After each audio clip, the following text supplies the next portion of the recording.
بسم الله الرحمن الرحیم. السلام علیکم ګرانو زده کوونکو او لیدونکو، هیله ده چې جوړ او روغ به یاست او نننۍ ورځ به مو در دا ماله په خیر رارسولې. ګرانو زده کوونکو، زموږ ستاسو د 12م صنف د کیمیا لړۍ راپیلیږي. همدغه درسونه به هم منظم عنوان په عنوان د خیر سره در پای تعقیب کو. نو راځو ګرانو زده کوونکو، د 12م صنف کیمیا چې د عضوي کیمیا ده همدا راپیلوو.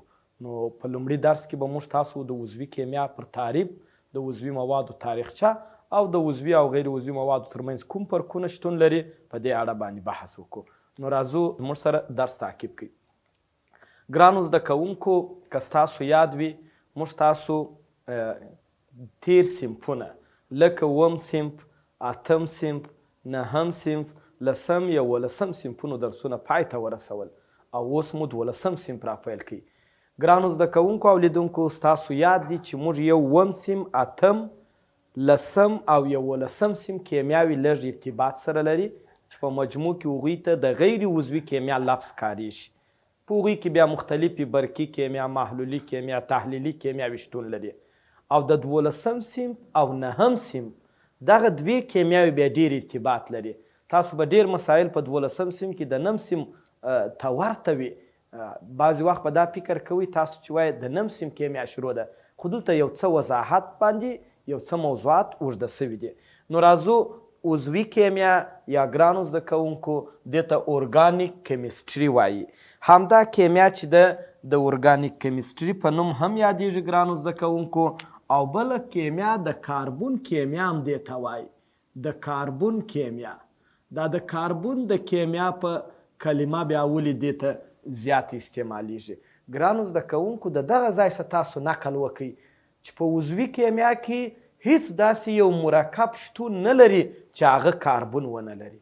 نو په ساده ډول موږ داسې هم ویلی سو چې د عضوي کیمیا د مرکباتو هغه باچا عنصر چې دی هغه کاربون دی. ځکه که کاربون نه وي، هیڅ یو عضوي مرکب شتون نه لري. نو په دې خاطر عضوي کیمیا د کاربون د کیمیا په نامه هم یادیږي. او ځینې ځایونه عضوي کیمیا ته ګرانو زده کوونکو آلي شیمی وایي. آلي شیمی په نوم هم دا کیمیا مروجه ده. نو څلور نومه سوه عضوي کیمیا، په انګلیسي کې ارګانیک کیمستري ورته وایي، او کاربون کیمیا ورته وایي، آلي شیمی ورته وایي. ګرانو زده کوونکو، دا کیمیا چې ده غیر عضوي کیمیا پر غیر عضوي مرکباتو بحث کوي، او عضوي کیمیا چې ده پر عضوي مرکباتو بحث کوي. دا چې عضوي مرکبات څه شي دي بحث باندې کوو. لومړی دا تعریف دی ګرانو زده کوونکو چې عضوي کیمیا د عضوي مرکباتو څخه بحث کوي. که چیرې تاسو ته سوال پیدا سي چې استاده ته وایه عضوي کیمیا هغه کیمیا ته وایي چې د عضوي مرکبونو څخه بحث کوي، نو استاده دا عضوي مرکبونه څه شي دي چې عضوي کیمیا ورباندې بحث کوي یا عضوي کیمیا دغه مرکبات څیړي. نو راځو عضوي مرکبات هغه مرکباتو ته وایي ګرانو زده کوونکو چې د کاربون، هایدروجن، اکسیجن، نایتروجن، فاسفورس، سلفر او داسې نورو عناصرو څخه تشکیل سوي یا جوړ سوي. خو په ساده ډول داسې هم تعریفوای سو هر هغه مرکب عضوي دی چې په اوله درجه کاربون، په دومه درجه هایدروجن، په دریمه درجه ګرانو زده کوونکو که اکسیجن وي، که نایتروجن وي، که فاسفورس وي، که سلفر وي، که هر یو راغلی بس همدغه عضوي مرکبات بلل کیږي. در ټولو مهم شی په اوله درجه کاربون، په دومه درجه هایدروجن، انور کوي که نه. که چیرې داسې عضوي مرکبات چې په دې کې یوازې د کاربون او هایدروجن څخه جوړ لکه CH4، دا یو عضوي مرکب دی ګرانو زده کوونکو.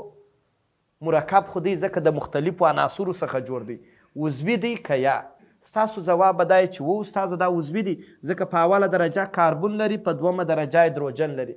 دا معنا نه لري ګرانو زده کوونکو چې دا ګرد عناصر به پکې راغلي بیا دا عضوي دي، بلکې په اوله درجه به کاربون حتما وي او په دومه درجه به هایدروجن وي.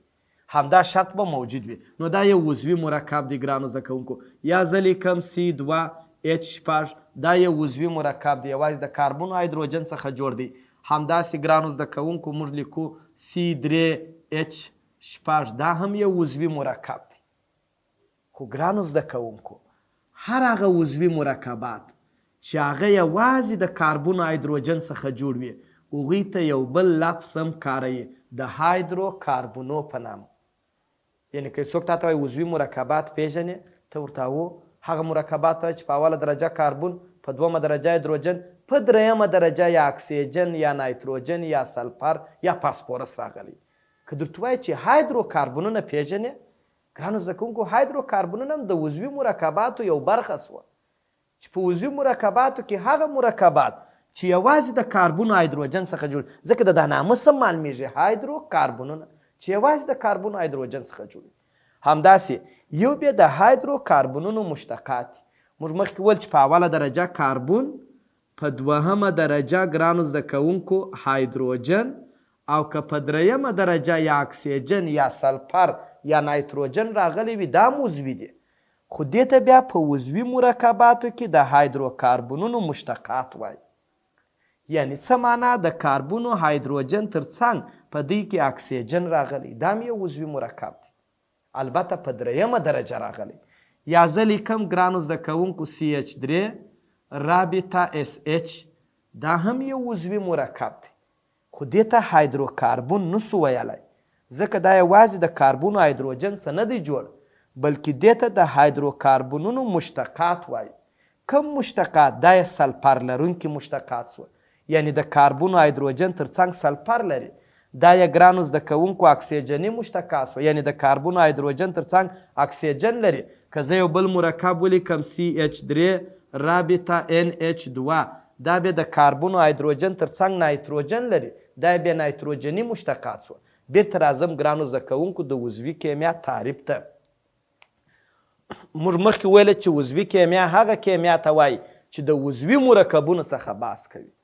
اوس تاسو عضوي مرکبونه وپېژندل ګرانو زده کوونکو چې په اوله درجه کاربن، په دومه درجه هایدروجن، په دریمه اکسیجن یا سلفر یا نایتروجن ولري. نو عضوي کیمیا د همدغو مرکباتو څخه بحث کوي.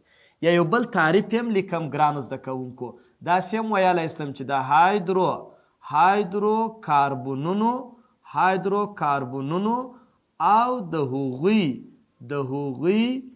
د هایدروکاربنونو او د هغوی د مشتقاتو څخه هم بحث کوي.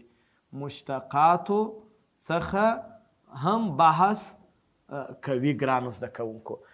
هم د دغو عضوي مرکباتو څخه بحث کوي چې یوازې د کاربن او هایدروجن څخه جوړ دي، هم د دوی د مشتقاتو څخه چې د کاربن او هایدروجن ترڅنګ اکسیجن او سلفر او فاسفورس او نایتروجن هم ولري، د هغوی څخه هم بحث کوي.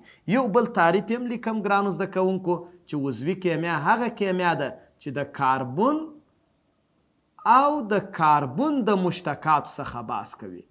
د کاربن او د کاربن د مشتقاتو څخه بحث کوي ګرانو زده کوونکو.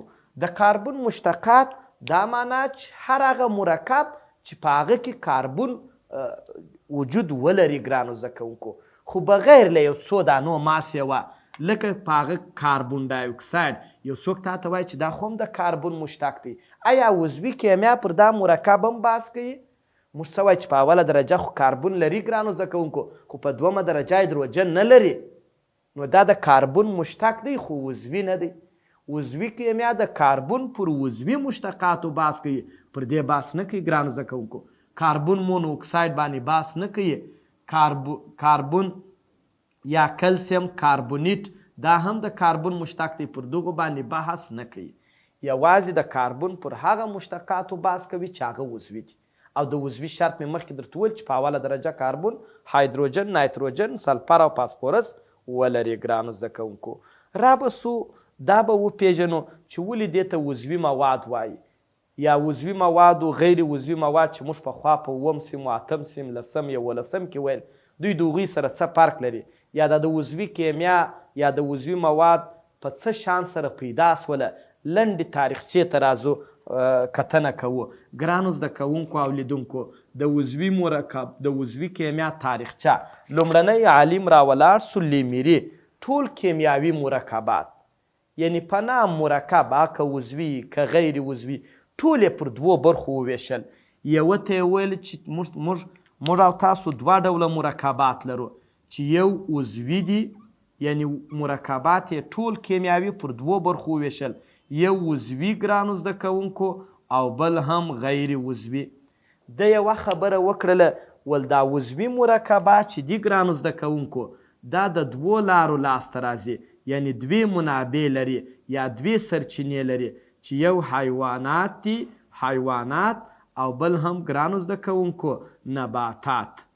یعنی په طبیعت کې چې موږ تاسو کم مواد وینو دا د دوو برخو څخه لاسته راځي، یا به د حیواناتو او نباتاتو څخه لاسته راځي، څه چې میوې دي ګرانو زده کوونکو، ځینې خواړه دي، ټول سبزیجات دي، دا د نباتاتو څخه لاسته راځي.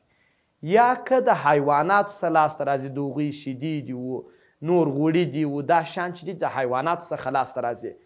کوم شیان چې د حیواناتو او نباتاتو څخه لاسته راځي لیمیري ویل دغه کیمیاوي مرکباتو ته عضوي ویل کیږي.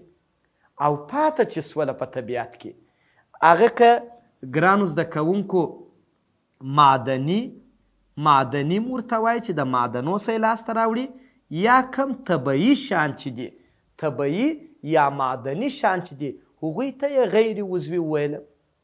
وسپنه دو، مالګه دو، ډبرې دي، دا ټول شیان بیا غیر عضوي وبلل. یعنی لیمیري ټول مرکبات عضوي نه، ټول کیمیاوي مرکبات دوې برخې کړل، یو ته یې عضوي ویل بل ته یې غیر عضوي ویل. د عضوي اساسي منابع دغه سولې او د غیر عضوي له داسې. ګرانو زده کوونکو لاوازیه هم راولاړ سو د مرکباتو په اړه. دا موږ چې کوم تعریف د عضوي مرکباتو دپاره کوو چې عضوي مرکبات هغه مرکبات دي چې په اوله درجه کاربون، په دومه درجه هایدروجن، په دریمه درجه یا اکسیجن یا نایتروجن یا سلفر یا فاسفورس ولري. همدغه تعریف لاوازیه د عضوي مرکباتو لپاره غوره کړی دی چې عضوي مرکبات تاسو پیژنئ، هغه به په اوله درجه کاربون، په دومه درجه هایدروجن، په دریمه درجه که په دوی کې هر یو راغلی وي همدغه عضوي مرکبات بلل کیږي. ګرانو زده کوونکو یو بل عالم هم د عضوي موادو په اړه یو نظریه ورکړې ده چې دې ته د بریزیلیوس نظریه وایي او یا هم د ویټل فورس نظریه ورته وایي. بعضې ځایونه د ویټل فورس په نامه یادیږي، بعضې ځایونه د بریزیلیوس. بریزیلیوس هغه عالم و چې ده وویله چې تر اوسه پورې کوم عضوي مواد چې دي دا یوازې د ژوندیو موجوداتو څخه لاسته راځي، د باندې موږ نسو جوړولی. یعنی د ده نظریه مطلقه یا مشخصه دې ته سوله چې عضوي مواد یوازې د ژوندیو موجوداتو په وجود کې دننه د یو مخصوصې قوې چې هغه ویټل فورس نومیږي جوړېدای سي. یعنی د باندې موږ تاسو نسو کولی چې دغه عضوي مواد جوړ کړو. د ده مطلب دا و کم نباتات څخه چې کمې میوې یا کم سبزیجات ټول چې لاسته راځي همدا عضوي دي. نباتات هم ژوندي موجودات دي، د دوی څخه لاسته راځي. د حیواناتو څخه چې کمې شیدې و، مستې و، ټول غوړي و، شه هم لاسته راځي، همدا د حیواناتو څخه لاسته راځي. دننه په حیواناتو په وجود کې دننه جوړیږي، د باندې موږ نسو جوړولی چې دا یو مخصوصه قوه ده، د همدې قوې په وسیله چې ویټل فورس نومیږي جوړیږي.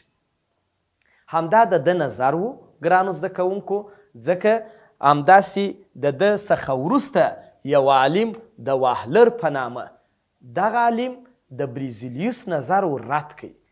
وایي ستاسو نظر چې دی داسې نه ده چې یوازې د عضوي مواد د ژوندیو موجوداتو په وجود کې دننه جوړیږي.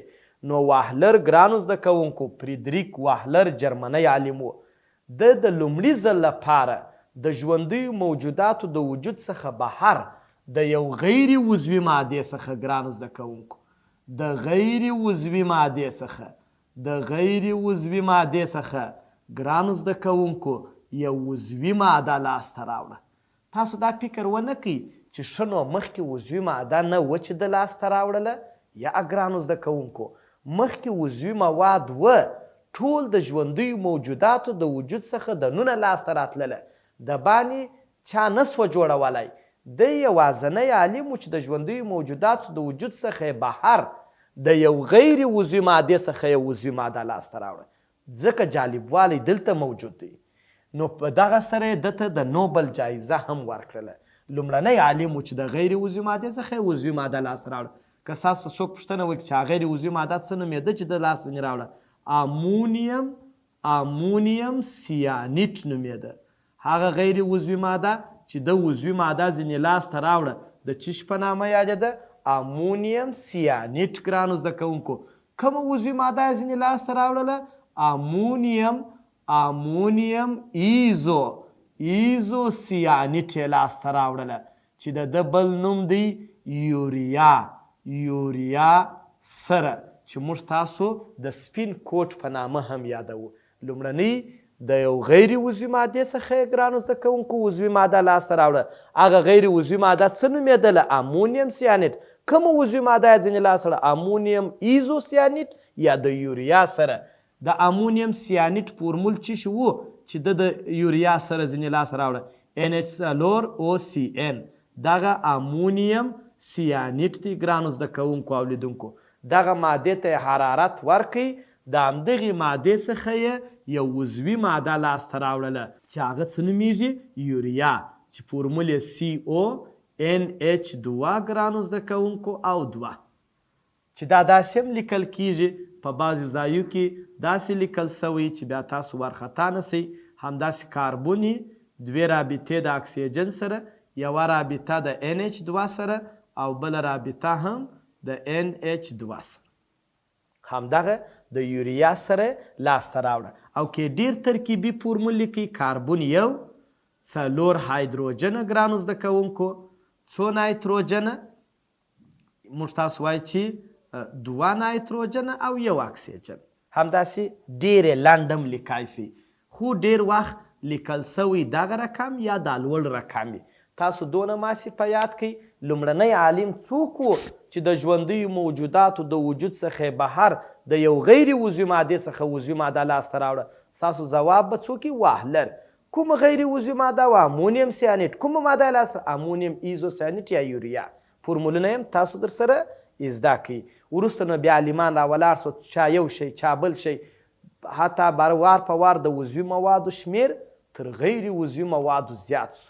کنې په اول سر کې ګرانو زده کوونکو یو سروې سوې ده چې په اول سر کې په 1880 میلادي کال کې چې سروې وسوه، په هغه وخت کې 1200 عضوي مواد منځته راغلي وه. خو کله چې په 1998 میلادي کال کې چې بیا سروې وسوه، تقریبا 20 میلیونه څخه زیات عضوي مواد کشف سوي دي، منځته راغلي دي. نو تاسو فکر وکړئ چې د عضوي موادو شمیر څونه په چټکۍ سره زیات سوی. یو سروې په فرانسه کې په 1995 میلادي کال کې وسوله. د دې په اړه وسوله چې آیا د انسانانو په ژوند کې عضوي مواد ډیر اهمیت لري او که غیر عضوي مواد. کله چې دا سروې وسوه، تقریبا 115 میلیارډه فرانکه چې د فرانسې پولي واحد دی خریداري د عضوي موادو سوې وه، او 250 میلیارډه فرانکه د غیر عضوي موادو له سوې وه. نو تاسو خپله فکر وکړئ، یعنی عضوي مواد د 3 چنده تقریبا په فروش رسېدلي وه. نو د دې څه دا معلومه سوه چې د انسانانو په ژوند کې عضوي مواد ډېر اهمیت لري او ډېر استفاده ځینې کېږي. ګرانو زده کوونکو او لیدونکو، در دې چې تاسو یو ډول تشویش یا یو ډول سوالونه کېدای ستاسو په ذهن کې پیدا سوي چې استاذه ته دا عضوي و غیر عضوي مواد کوم ښیه چې موږ تاسو دغونه بحث پر وکړئ. نو راسئ چې تاسو په اساسي ډول د عضوي او غیر عضوي موادو ترمنځ فرق وکړئ. ګرانو زده کوونکو، یو فرق یې دا دی د عضوي او غیر عضوي موادو چې عضوي مواد یو ترتیب لري. عضوي مواد ګرانو زده کوونکو یو ترتیب لري. څنګه یو ترتیب لري؟ موږ تاسو ویل چې عضوي مرکبات هغه مرکبات چې په اوله درجه کاربون، په 2مه درجه هایدروجن ولري. دا یو ډول ترتیب دی. یا موږ وایو چې عضوي مرکبات هغه مرکبات چې په اوله درجه کاربون، په 2مه درجه هایدروجن، په 3مه درجه یا اکسیجن یا نایتروجن یا سلفر یا فاسفورس ولري. دا یو ډول ترتیب دی. په غیر عضوي مرکباتو کې دا ترتیب نشته. غیر عضوي مرکباتو کې دا حتمي نه دي چې په اوله درجه به دغه عنصر، په 2مه درجه به دغه عنصر، په 3مه درجه به دغه. او تاسو هم دا زده کړئ ګرانو زده کوونکو. بس د هغه 2 دي، که عضوي نه و بس هغه غیر عضوي دی. وایي چې مړ نه هغه ژوندی، کومه حالت یې پسې پرېږدي. همدا ګرانو زده کوونکو، نو که چیرې یو مرکب عضوي نه و، بس پوه سه چې دا غیر عضوي دی. اوس یو څوک تا ته وایي NaCl، دا عضوي دی که غیر عضوي؟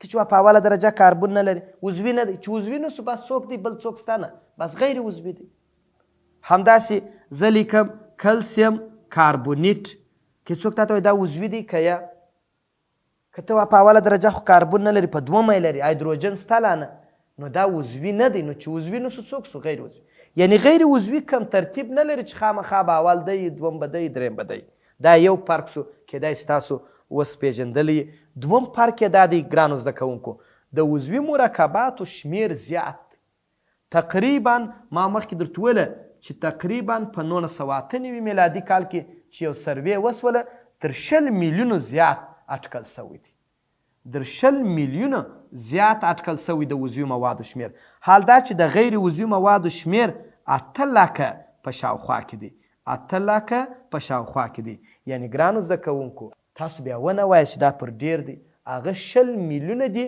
دا 8 لکه دی یعنی 1 میلیون لا نه جوړوي یعنی د غیر عضوي مرکباتو شمیر ډیر کم دی بل فرق یې ګرانو زده کوونکو څه شی دی عضوي مواد چې دي تر ډیره حده اشتراکي اړیکه لري ګرانو زده کوونکو اشتراکي اړیکه په دې کې موجوده وي هغه اړیکه چې د الکترون د شریکولو پر اساس منځته راځي مګر غیر عضوي مرکبات چې بیا دي غیر عضوي مرکبات بیا هم اشتراکي اړیکه لري ګرانو زده کوونکو او هم آیوني اړیکه لري یعنی دوی دواړې اړیکې لري هم اشتراکي هم آیوني دا یې بل عمده فرق سو راځو ګرانو زده کوونکو د عضوي مرکباتو محلولونه چې دي غیر الکترولیت دي غیر الکترولیت په څه معنا ګرانو زده کوونکو یعنی د عضوي مرکباتو محلولونه چې دي برق نه تیروي غیر الکترولیت دا معنا چې برق نه تیروي او ولې نه تیروي موږ تاسو په غیر عضوي کې یو دلیل ویلی و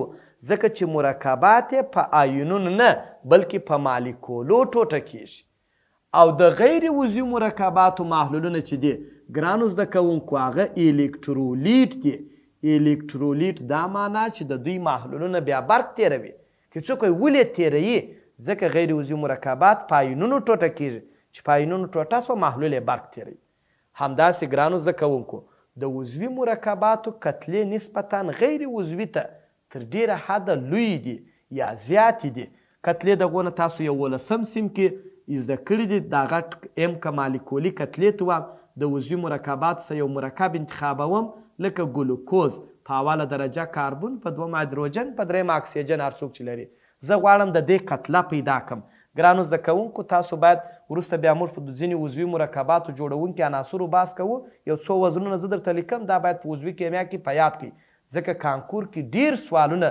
د عضوي کیمیا د مالیکولي کتلو دي طریقه دغو نه تاسو کښتو سمپو کې ویلې ده نو اوس موږ وایو عضوي مرکبات په مجموع کې لوی کتلې لري څنګه د ده کتله څنګه راباسو غټ معنا مالیکولي کتله اټومونه یې 6 دي ګرانو زده کوونکو ضرب د دغه عنصر په کتله کې اټومونه د لې په مرکب کې لیکل سوي کتله یې ګرانو زده کوونکو یا به درکړي یا به ستا په یاد اوس د کاربن کتله 12 ده دا به ستا په ذهن کې د هایدروجن اټومونه 12 دي وزن یې یو دی یا کتله یو ده ستا به په یاد وي جام اکسیجن 6 دی کتله یې 14 ده یا به درکړي یا به ستا په یاد وي خو دا خبره په یاد په عضوي کیمیا کې چندانې کتلې نه راکوي ځکه زموږ ته یو څو دانې عناصر دي دا هم باید په یاد کړي چې په روان درس کې انشاءالله بحث باندې کوو دا چې سره ضرب کو ګرانو زده کوونکو اول ضرب اجرا کیږي 6 2 12 یو دی معاصل یو 6 هغه 6 دا 2 بیا یو 12 هغه 12 او 6 ضرب 14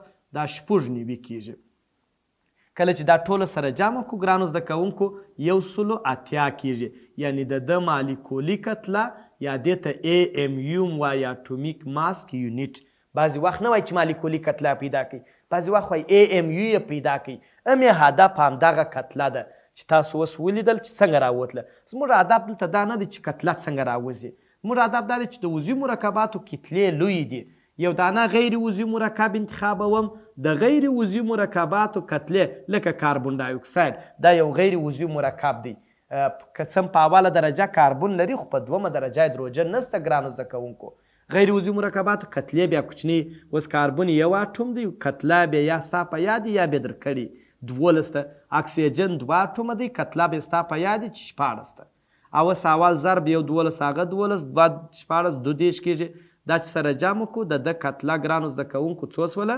4 په مجموع کې د غیر عضوي مرکباتو کتلې نسبتاً عضوي مرکباتو ته کوچنی دي. بل ګرانو زده کوونکو د عضوي کیمیا تعاملونه چې دي هغه سست دي، یعنی په ډیر وخت اجرا کیږي.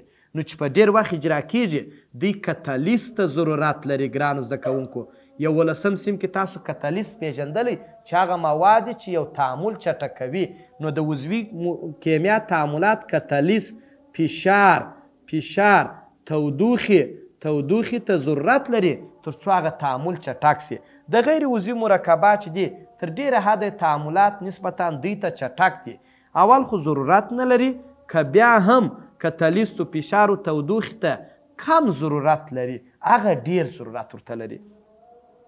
بل فرق یې څه شته ګرانو زده کوونکو؟ د عضوي مرکباتو د ایشېدو ټکي چې په لاند په انګلیسي کې بولینګ پاینټ یعنی بی پی او د ویلي کېدو ټکی ام پی یا میلټینګ پاینټ همدغه چې دي دا ټیټ دي. د عضوي مرکباتو د ایشېدو او ویلي کېدو ټکي ټیټ دي، یعنی کښته د ایشېدو ټکي لري.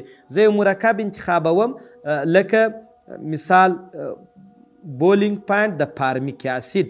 فارمیک اسید د میږیانو د تیزابو په نامه یو عضوي مرکب دی. ګرانو زده کوونکو همدغه عضوي مرکب چې دی د ده د ایشېدو ټکی تقریبا 100 درجې د سانتیګریډ دی. مګر یو غیر عضوي مرکباتو له بیا بی پی او ام پی لوړ ټکي لري. ګرانو زده کوونکو د مثال په توګه زه یو دانه انتخابوم NaCl.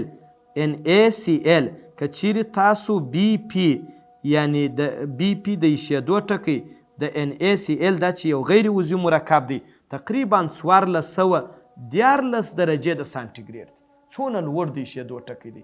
مطلب مې ماسې دلته دا دی چې د عضوي مرکباتو د ایشېدو ټکي په مجموع کې کښته دي، ټیټ دي، مګر د غیر عضوي مرکباتو د ایشېدو ټکي لوړ دي.